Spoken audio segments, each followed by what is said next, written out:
Hi, I'm Bonnie Rose. Hi, I'm Stephen S. Miller, aka Mama Rose. And we're here talking with the Roses. With our guest, Christine Pedi. Welcome to the show, Christine. Hey, you look glammy. Thank you. We love your leopard background. It's sort of like the navy blue for the Jewish American princess. I'm not a Jewish American princess, but you know what I mean? It just goes with everything. Leopard. It goes with everything, absolutely. So, okay, let's talk. So you're a girl who was born in Yonkers, and then you moved to the Bronx, and then you went to Eastchester. You're a woman of 1,000 voices. You've done Broadway. Who inspired you when you were growing up, and who still inspires you? All musicals, obviously, but it was movie musicals because I didn't even know what Broadway was as a kid. I had no real idea what it was until high school. But I knew what the movie musicals were, and so they were everything to me. And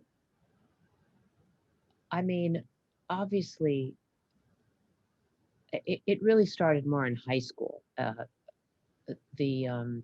But as a kid, Mary Poppins started it all for me, I think.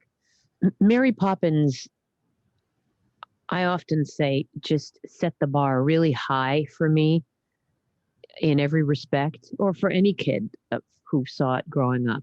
You know, the score was just impeccable, and the performances were magical, and the story was delightful, and it just had that Disney stamp of excellence, and it just, I think it just set me up for all things had to be compared to, whether I knew it or not. I was not. This was not conscious. This was something that I'm just figuring out as an adult, I think, because the Mary Poppins allure and magic is as palpable today as it was the day I saw it.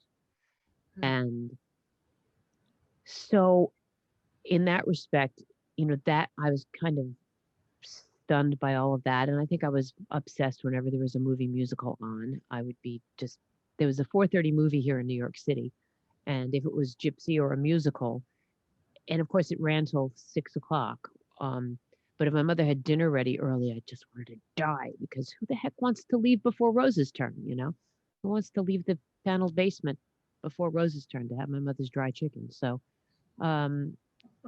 that's what it was like growing up. And then in high school, I started to listen to the records of Barbra Streisand and those early records. And I discovered a chorus line. So it wasn't so much people. It started, though. And then in college, I think the people, the Liza Minnellis and the Bernadette Peters, and just, it all just soaked in. I wouldn't say anybody in particular. There's a few people that are high on the list. Chita Rivera, obviously. There's just something about her, and I think also the people that went on to become what I had hoped they would be, like Chita Rivera, who I've come to know and respect on a whole other level. That's wonderful, and how uplifting when that does happen. How uplifting. And in continuing, you have really, what a span of a career that you have. I mean, first of all, a radio talk show host. You're producer of Spamilton, of Forbidden Broadway. Long time in Forbidden Broadway. How do you keep all those balls in the air, the longevity? What would be a spotlight for you, which you thought maybe was a turning point? Well, Forbidden Broadway was a turning point when they first cast me, and that was that turned into a 15-year relationship. I mean, it's still a relationship, even though I haven't done the show in 15 years, but it's we're still the dearest of friends, and it turned into Spamilton, so it's the same family. So Forbidden Broadway definitely helped me create the skills that I'm known for. It's also pigeonholes you and does not allow you to evolve into anything else, because people are very, very myopic when it comes to certain types of talent. And everybody suffers from this, straight actors. I did musical to musical, and we had some people who came in as guest stars, big people, who I had the level of nerves over having to do an hour of comedy was fascinating to watch, because I guess they themselves had their own, maybe they were not given the opportunity. I don't really know, but we all get pigeonholes. But so I got Forbidden Broadway, and it was great.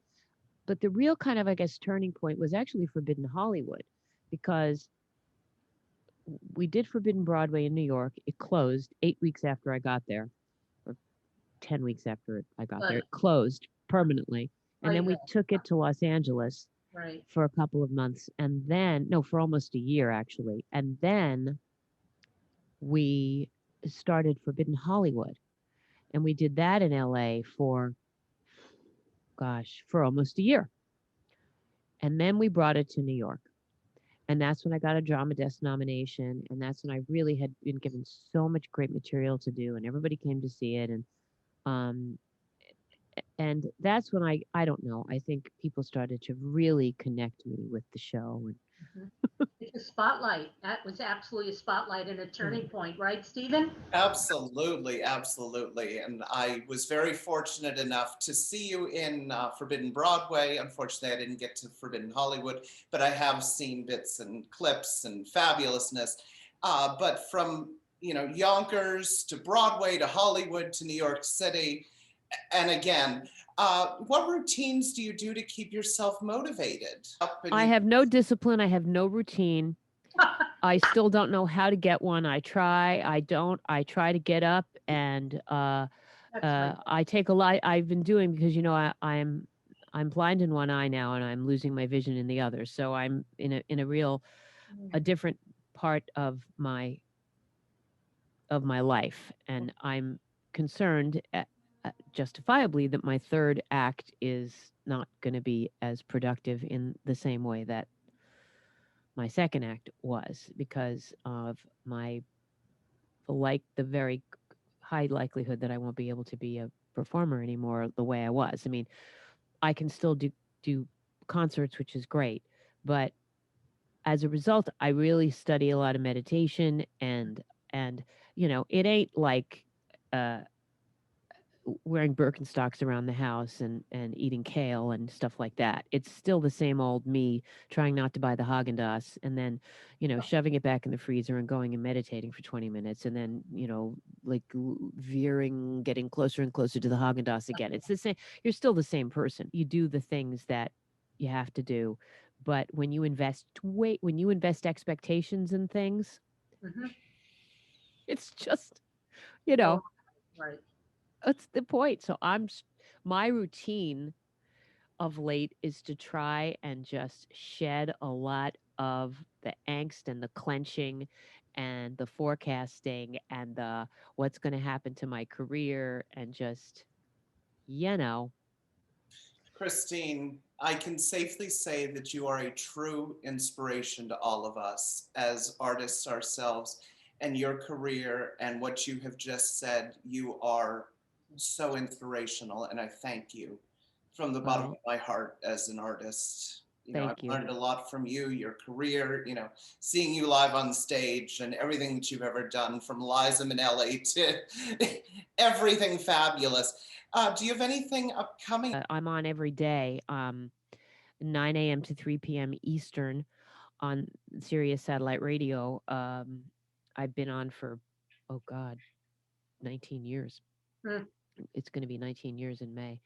And wow, it's the Broadway channel.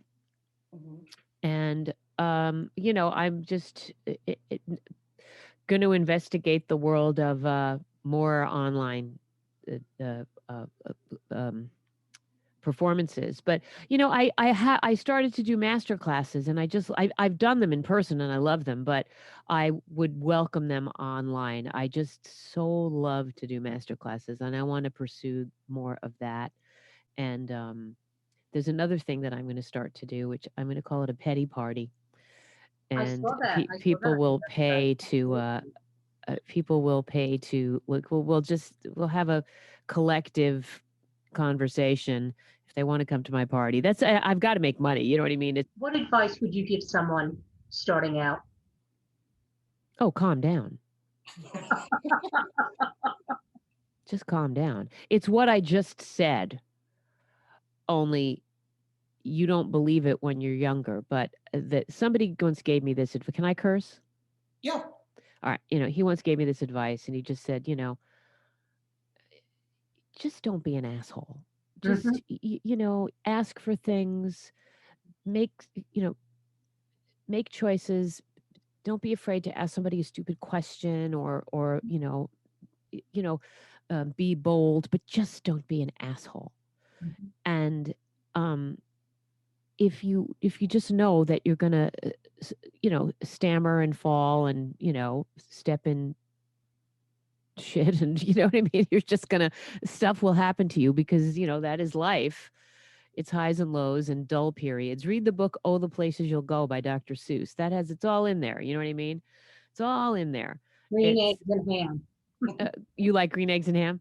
Green eggs and ham. I like "Oh, the Places You'll Go" because it basically says there'll be bands and whistles, and then there'll be dark, awful ogres, and then there'll be dull, waiting places where nothing happens.